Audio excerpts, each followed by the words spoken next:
Terima kasih pemirsa, kita kembali bersama Damain Saku dan Alhamdulillah kita sampai di segmen yang kita nantikan dan insya Allah ini akan semakin menambah wawasan kita betapa tugas seorang ayah tidaklah ringan. Tugas ibu sangat berat, ternyata ayah pun memiliki tugas yang sangat berat yaitu bagaimanakah melahirkan anak-anak yang soleh. Ada sebuah pertanyaan menarik sekali dan ini memang pertanyaan kita, masalah kita bersama di mana anak-anak kita sekarang ini lahir di era digitalisasi. Ingatlah, mereka punya teman setia yang disebut dengan handphone. Dia melanglang buana kemana-mana. Barangkali ini yang menjadi penyebab kita sangat susah untuk mendidik anak-anak kita. Karena anak-anak kita sendiri yang telah menemukan ilmu di dalam handphone yang barangkali kita sendiri belum pernah mengenalnya. Lantas bagaimanakah Islam menjawab sebuah pertanyaan peran ayah di era digitalisasi? Kita persilakan kepada guru kita Ustadz Tile untuk menjawab yang pertama ini, silakan. Ya. Pertanyaan yang sangat luar biasa. Peran seorang ayah di era digitalisasi. Ya begitu dah, keseleo mulut kok. Nih karena memang belum kena nasi. Dulu dengan sekarang perbedaannya sangat luar biasa dan sangat jauh. Dulu saya waktu masih kecil, itu orang tua yang namanya bapak tegasnya luar biasa. Bukan galak loh, tapi tegas. Mendidiknya tegas, nonton layar tancap aja susah. Apa kata orang tua? Masuk kamar, kuncin pintu, lu keluar, kaki lu patah. Dulu, tapi sekarang anak kita bagaimana mau dikuncin pintu? Filmnya udah masuk ke kamar, filmnya udah ada di handphone, ya Bu. Ini perlu ketegasan dan memang harus ada tegas sebagai orang tua terutama bapak. Biasanya anak itu lebih takut kepada bapak daripada emaknya. Benar kan Bu? Kalau bapak biasanya asal nunjuk, nak tidur. Takut, tapi nak tidur emaknya nih ngomong enggak, beda. Beda Bu, kenapa? Ini ketegasan yang penting. Kenapa? Era ya gitu dah. Ya udah begitu po, namanya juga lidah orang Palestina jadi begini. Iya, saya lahir di Jeddah. Alhamdulillah, ibu nggak percaya kan? Ya, saya lahir di Jeddah. Jeddah 3 menit langsung ke Tuban. Percaya po. Jadi perlu ketegasan orang tua yang namanya bapak. Artinya apa? Perlu diatur. Misalkan anak kita nggak bisa dijauhkan dari gadget, ya kan? Sekarang itu nggak bisa ibu. Susah dilarang anak kita main gadget, ngumpet-ngumpet bisa dia. Apalagi disediain fasilitas yang namanya wifi di rumah ya Bu. Ada wifi, waina, wani, macam-macam. Nah itu banyak. Artinya apa? Ini perlu ketegasan dari seorang orang tua yang namanya bapak. Oke, boleh main handphone. Ba'da maghrib ngaji dulu. Kasih waktu sedikit, apalagi waktu libur sekolah, ya kan? Liburan sekolah boleh, tapi kita batasin juga. Artinya nggak terlalu sering mereka dengan bekutik dengan media yang ada di handphonenya, yang ada di HP itu. Makanya insya Allah dah, pokoknya emak bapak itu madrasatul ula. Apalagi punya anak perempuan 1, rada susah Bu. Orang dulu pernah ngomong, punya anak perempuan 1 sama aja punya kebo sekandang. Ribet ngurusinnya zaman sekarang. Insya Allah ketegasan orang tua ini perlu untuk disiplin kepada anak-anak kita. Tegas itu beda dengan galak, beda untuk memarahi dengan cara yang keras, tapi beda. Maka Sayyidina Ali pernah memberikan contoh buat kita mendidik anak umur 1 tahun sampai 5 tahun, didiklah dia seperti anak raja, dimanja. Nah umur 7 tahun sampai 10 tahun didiklah seperti mendidik tentara. Dan kalau 10 tahun ke atas jadikanlah dia sebagai teman. Artinya apa? Gak usah dibentak, gak usah dimarahin lagi. Dari hati ke hati insya Allah. Mudah-mudahan ini trik yang diberikan oleh Al-Imam Ali karamallahu wajhah. Kita bisa jalanin dalam kehidupan kita mendidik anak-anak kita. Silakan kalau kurang puas ditambahin nama Guru Sahdan. Baik, terima kasih Ustadz Tile. Ustazah. Kemari. Mungkin kita menghadapi satu masalah di mana anak-anak sekarang justru mencari role model sendiri di dalam handphone. Karena itu adalah sebuah keniscayaan ketika zaman dulu memang tidak ada yang bisa kita update.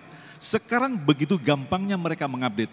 Bahkan role model ini justru menjauhkan anak-anak dari role model Islam sesungguhnya. Lantas sebagai seorang ibu atau ayah, bagaimanakah memberikan treatment terhadap masalah seperti ini? Ya tadi seperti yang banyak sudah kita bahas bersama ya Bapak Ibu. Yang pertama ayah ibunya jadi teladan. Teladan yang ditakuti dalam hal-hal yang baik. Ayahnya main game, anaknya main game. Ibunya main HP, anaknya main HP. Kalau ayahnya pegang Quran, anaknya ikutan ngaji. Jadi tips yang pertama dari saya mungkin sedikit saja, batasi screen time-nya. Dibuat jadwal, diatur kapan bisa main handphone, kapan bisa main gadget, kapan harus mengaji, kapan harus sholat, kapan harus istirahat. Kemudian yang kedua, Bapak Ibu, digitalisasi ini merupakan sunatullah, nggak bisa kita hindari. Nggak bisa kita bilang anak saya nggak boleh pegang handphone sama sekali, anak saya tidak boleh nonton TV sama sekali, nggak boleh punya tablet, nggak bisa kayak gitu untuk zaman sekarang Pak Bu. Maka ada fitur yang cukup canggih sekarang. Kalau anak kita belikan gadget itu ada fitur pengawasan orang tua. Nah dinyalakan fitur itu Pak Bu. Ya fitur pengawasan orang tua, jadi anak-anak mau akses apapun itu seizin orang tua. Main medsos kita tahu dia like apa, dia komen apa, dia subscribe siapa, itu kita bisa tahu. Jadi tolong mulai diaktifkan itu fitur mode pengawasan orang tua dari HP kita ke handphone atau gadget anak-anak kita. Wallahu a'lam bishawab. Kiai Sahdan, kalau kita perhatikan tidak banyak orang tua yang mengupdate seperti anak-anak, bahkan ada bahasa-bahasa yang muncul, yang viral begitu, yang tidak kita kenal. Lantas bagaimana sebagai orang tua untuk mengisi istilahnya nilai-nilai yang bakal kita tanamkan pada anak-anak khususnya di era digitalisasi ini?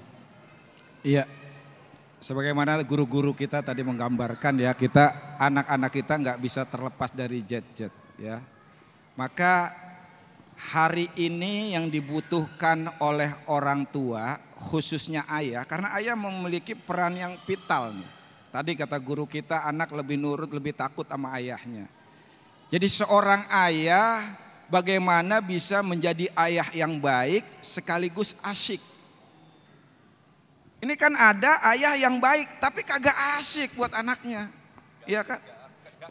Nggak ngupdate, nggak update gitu loh. Kurang piknik. Iya. Bener nggak? Ngopinya kurang jauh ngopinya. Jadi begini Pak, kalau Bapak ngajarin anak Al-Quran, bimbing anak ngaji, ngajak anak ke musola, ke masjid, itu ayah yang baik. Tapi belum tentu asyik. Belum ayah, kita harus jadi ayah yang baik sekaligus asyik.